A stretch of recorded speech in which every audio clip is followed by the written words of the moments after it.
ተከፍቶ ውይይት መረጃዎችን አገናኝቶ አስታርቆ እንዲሆኑ ተብለናል። የወደ ዝርዝሩ ሳልሄድ ማለት ነው። አንድ መሆን አለብን።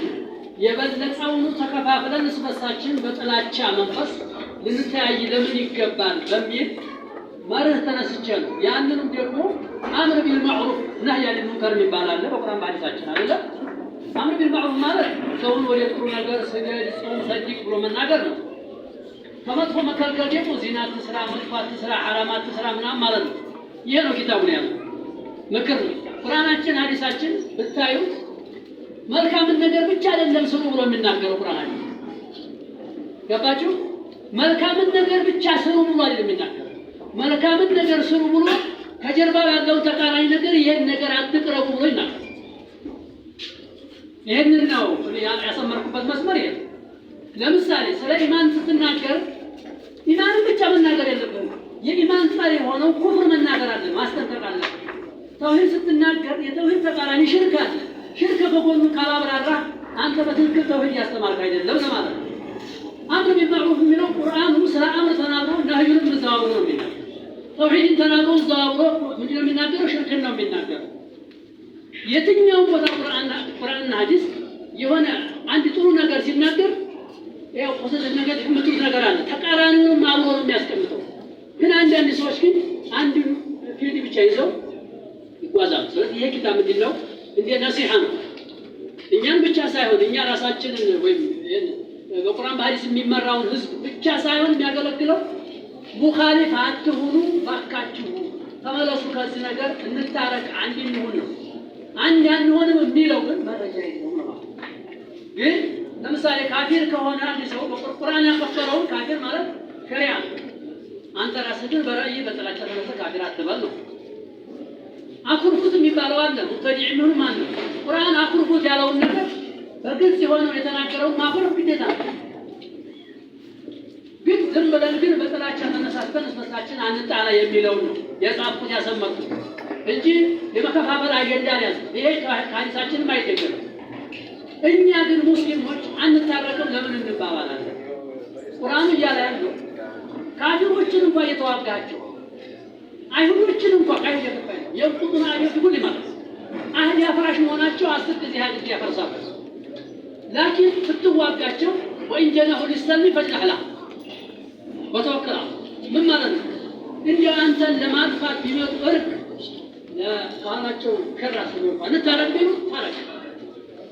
የክፉ ሰው ማለት የካፊር የሆነ ሰው እርቅ ከፈለገ ታረቀው ነው።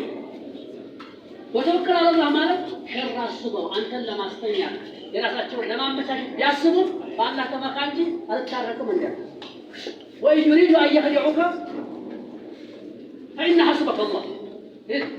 እነሱ ከጀርባ አዘናግተን እናጥቃቸው ብለው ሊሆን ይችላል እርቅ የሚጠይቁት። ግድ የለም ለኔ ተወውስ ነው ታረቅ። ታዲያኛ ሙስሊም አትታረቅ ምን አለ?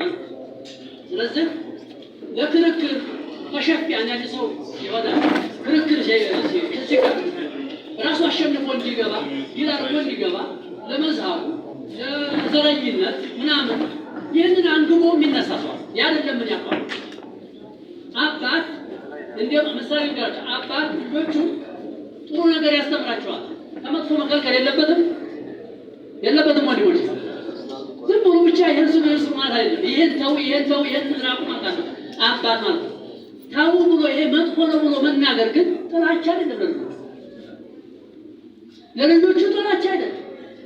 ያዕም እንደዛ ነው። ነብዩ አለይሂ ሰላቱ ወሰላም መልካም ነገር ሲያስተምሩ መጥፎ ነገር ተው ይላል። እንዲህ አባት እንዲህ ሃይማኖት አባት አዝነውላቸው እንጂ ግን ጥላቶቻቸው ግን እኛ ሊጎዳ ነው ብለው በጥል ማምጣት አለ። ይሄ የተሸፊ ማለት እኔ አሸንፌ ልግባ የሚል አይደለም። ምክንያት ለምንድን ነው አንድ የማትሆንበት ምክንያት መረጃ የለም ለማለት ያክል ነው እንጂ ተሸፊ እኔ አሸንፌ ልግባ የማይሆን ነብዩ ሰለላሁ ዐለይሂ ወሰለም አሉ ما ضل قوم بعد هدى كانوا عليه إلا أتوا الجدل لكركر الله يفتروا سوا إذا زبطوا مكرا أنا الشنف باينت يهين الصوت تهيد يا يوم الجد قليل يبقوا سوش معكم النبي صلى الله عليه وسلم يا إخوة ስለዚህ አንዳንድ ሰዎች ምናልባት ረጅም ብቻ ነው እንዳይረሱ ረድ ሳይሆን ተው ተመለሱ የሚል ነገር። ይህም ደግሞ አሁን ለምሳሌ እዚህ ጋር ኪታብ ላይ የሰፈረው ነገር ከቁርአን ከሐዲስ ቁርአኑንም ሐዲሱንም ሙፈሲሮቹ በፈሰሩት ከለፎች ተለፎች ሐዲሱንም እንደዛው የቁርአኑን መንፈስ የኪታቡን መንፈስ ቀንጨብ ለማድረግ ነው። ሰዓት አልቆብኛል። ምን ለማለት ፈልጌ ነው? እዚህ ጋር የኔን ራእይ ያስቀመጥኩበት ሳይሆን የማንንም ራእይ ወይም የራስን መዝሀብ የዘረኝነት አካሄድ የወገንተኝነት ሳይሆን ቁርአናችሁ እንዲህ ይላል፣ የፈሰሩትን ዑለሞች ሰለፈን ወኸለፋ እንዲህ ነው፣ ሐዲሱ እንዲህ ይላል፣ ሷሂሁም ضعيفም ይኸውና ሐዲሱንም ሰለፎች ኸለፎች እንዲህ አድርገው ሸርሐውታል። ከዚህ ወጣችሁ ለምን እንከፋፈላለን የሚል ነው ያዘው እንጂ ዝም ብዬ የራሴን ጥላቻ ማንጸባረቅ እንዳልሆነ ይህን ሊሰመርበት ይገባል። ሌላው ረድ መጣፍ ተቃውሞ ማቅረብ ምናምን የሚባለው አንዳንድ ሰዎች ሊጠሉ ይችላሉ። ይህማ ታዘናሉ። فمن جاهدهم بلسانه فهو شهيد ومن جاهدهم بلسانه ومن جاهدهم بيده فهو شهيد النبي صلى الله عليه وسلم منكر ሲሰራ ዝም አትበሉ። ያ ሙንከር ተው ማለት ደግሞ ጥላትነት ማፍራት አይደለም። ይህንን ልታውቁ ይገባል ወንድሞቼ። እንኳን መጣችሁ እላለሁ። መንፈሱ የኪታቡ ሁሉንም ይጠቅማል ብዬ ነው መሰረት። ይህን አላህ ለሌላህ ልዩ አድርጉልኝ፣ ኢኽላስ እንዲያደርግልኝ ልዩ አድርጉልኝ። ከኔ የበለጡ ጸሐፊዎች ነበሩ፣ መጻፍ አለባቸው። አሁንም ከኔ የበለጡ ሰዎች ነበሩ፣ መጻፍ አለባቸው። ለዲኑ ማገልገል ከኢኽላስ ጋር መሆን አለበት። አለዛ ግን ይህም ቢለኝ ይህን እመልስለታለሁ ታስራንቴ በሞት የሚለው ነገር ምላስ ይታሰራል። ሀቅ እንናገር፣ ለአላህ ብለን እንነጋገር። ዝም ብሎ የኔ ወገን ለወገን ወገን የሚለው ነገር ታጋ ለይቶ መዋጋት እንደ ሸሪዓ አያስከድም። አንድ እንሁን የሚል መልእክት ነው። መግቢያውን ታውቃላችሁ። ይሄው በዚህ ላይ ነውና ታዛው ቢላይ ተውፊቅ ሰለላሁ ዐለይሂ ወሰለም አለ ነብዩና መሐመድ ወዐላ አሊሂ ወሰለም